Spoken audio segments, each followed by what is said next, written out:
Imagine a throne not made of wood or jade, but of bones, silent testaments to 100 murdered rivals. Now imagine a woman sitting on it, her fingers dripping not just with power but blood. In a world where men devoured kingdoms, she devoured men. This is not a myth.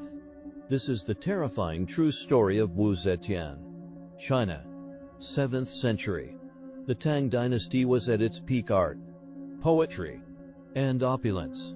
But behind the golden masks of prosperity, a different dynasty was growing. Not born into it, not married into it. No, she carved it with cruelty. Wu Zhao, born into a merchant family in 624 AD. Not a princess, not a queen, just a girl with ambition sharper than any sword in the emperor's vault. And she would not stop until she ruled all of China. But what would she do to get there? At just 14, Wu was brought to the palace of Emperor Taizongji as a concubine, one of hundreds, a flower in a garden too crowded to bloom. She wasn't the prettiest, she wasn't the highest ranked, but she was something far more dangerous. She watched, she learned, she memorized the movements of men, the silences of eunuchs, the political whispers in the curtains. And when Emperor Taizongji died, custom dictated that all his concubines enter a Buddhist convent.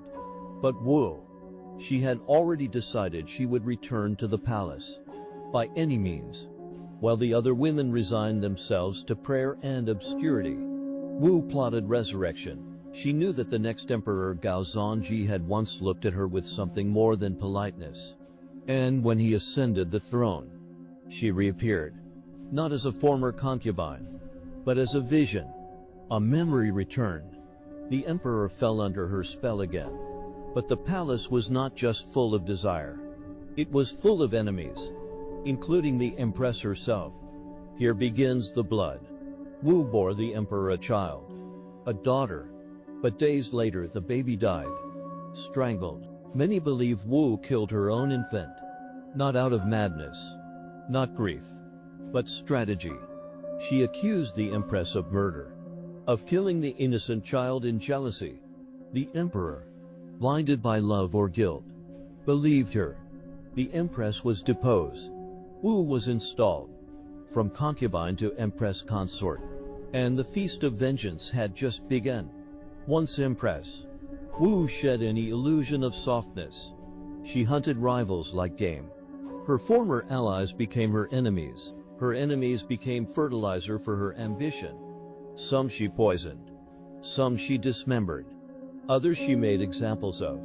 Like Lady Wang, once a favorite, now stripped naked and beaten, her hands and feet severed, her remains thrown into wine vats. This was not rumor. This was recorded. Wu Zetian didn't hide her brutality. She dressed it in silk. She served it in porcelain bowls. And sometimes, they say, she watched them eat the very flesh of their families. Her secret police were terrifying. Not soldiers, not generals, but eunuchs loyal only to her. They wore no insignia. They obeyed no one else. And they listened. All the time.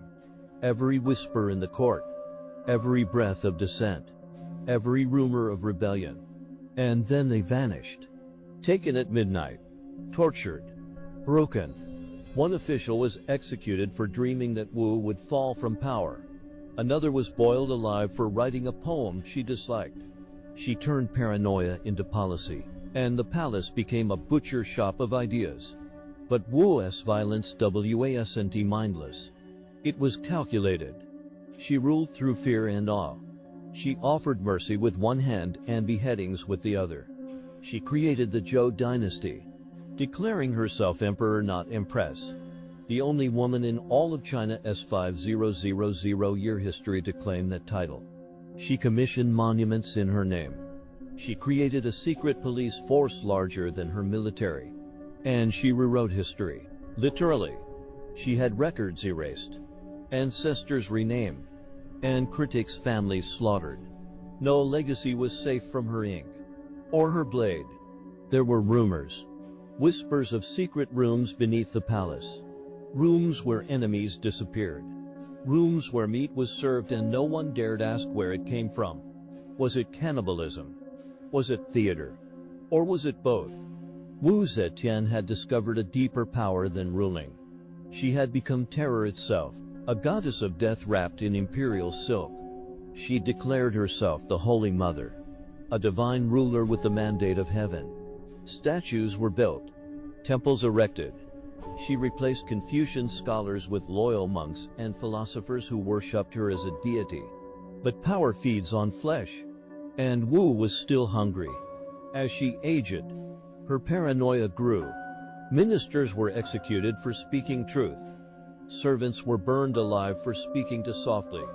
Even her own children were not spared. She had one son whipped so brutally, he lost his mind. Another was poisoned. She trusted no one, not even blood. Behind every title, every celebration, every golden robe was a trail of corpses. She rose from the ashes of her murdered rivals. She fed on power and silence. And by the time she died, millions feared her, and none dared speak her name without trembling. Wu Zetian, the woman who became emperor, the woman who devoured a dynasty, and maybe, just maybe, her enemies too. Before we continue to the final horrors of her reign, the betrayals, the secrets buried in imperial tombs, and her deathbed legacy, don't forget to like, comment, and subscribe for more chilling tales from the shadowed corners of history. Your silence feeds the algorithm just like her power. The most feared woman in Chinese history now lay in bed, her hands trembling, her hair gray, her breath shallow. But the empire still knelt when she whispered. Wu Zetian, once the young concubine who clawed her way to power, was now an old emperor, alone in her golden cage, haunted not by ghosts, but by memories that refused to die. And those memories had names. As Wu aged, the court grew colder, quieter, not out of respect, out of terror. No one could speak freely. Every glance, every misplaced word, could mean death. Even her surviving sons, now men, walked like shadows in her presence. They remembered what she had done to their brothers, to their fathers, to her own grandchildren. One by one, her bloodline had become offerings to the altar of her power. One of her sons, Li Zong, tried to flee the palace. He was caught, brought back, and executed. They say she watched, eating fruit while his body was torn open, his screams echoing across the stone courtyard. She didn't blink, because to blink was to show weakness, and weakness had no place in the dragon throne. Wu had always been more than human in the eyes of her subjects. She was a divine ruler. She claimed to receive visions from heaven, declared herself the sage mother, the embodiment of celestial will.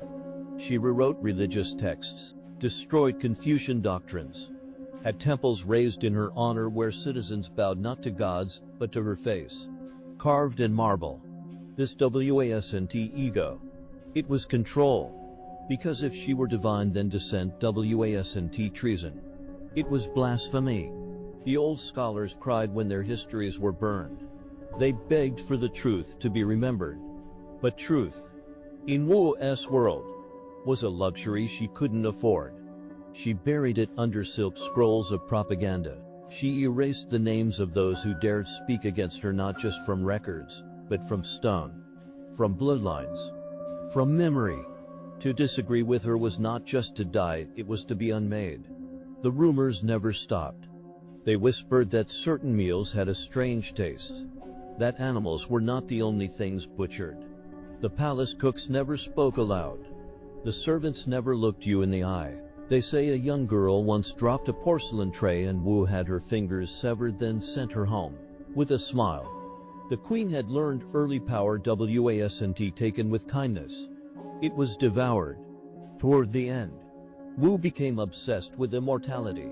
She surrounded herself with sorcerers, herbalists, alchemists, anyone who promised her one more year.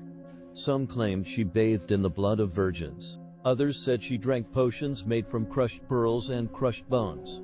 She feared death, not because it was the end, but because it might be justice. And justice had a long memory. In her final years, she replaced her ministers with lovers, young boys, barely men. She called them her favorites. They called her Empress and trembled. They were not chosen for their minds, nor their merits, only their youth, only their obedience. Some would vanish after a week. Others were beaten for refusing her touch. But they came willingly, because to say no was to disappear. Outside her palace, famine grew. The people suffered under impossible taxes. Money and grain poured into a palace of illusions, blood and gold. Peasants starved while Wu's court gorged on honeyed meats, peacock feathers, and pearls in soup. The Empress no longer ruled a nation. She ruled a stage, and everyone in it was either performing or perishing. It wasn't an army that ended her reign. It was time. Her body weakened. Her mind cracked. Paranoia consumed her. She no longer trusted even her eunuchs, some of whom she had raised from childhood. She refused to name a successor. She believed she would never die. But death came like a whisper in the dark. One morning, her silence lasted longer than usual. Her throne was empty. She was buried beside the emperor she once seduced. But unlike his tomb, hers bore no name, no title, no epitaph, no identity, just a blank stone. A question, carved in silence. Was she China's greatest ruler, or its darkest tyrant? Wu Zetian ruled for more than half a century. She elevated women in government. She modernized China's bureaucracy. She gave voice to the poor. But her path to greatness was paved with corpses. Some remember her as a feminist icon. Others, as a monster in a crown. Both are true, and neither. Because Wu Zetian was something rarer than a good queen or a cruel tyrant. She was human, but she ruled like a god. She didn't just kill her enemies.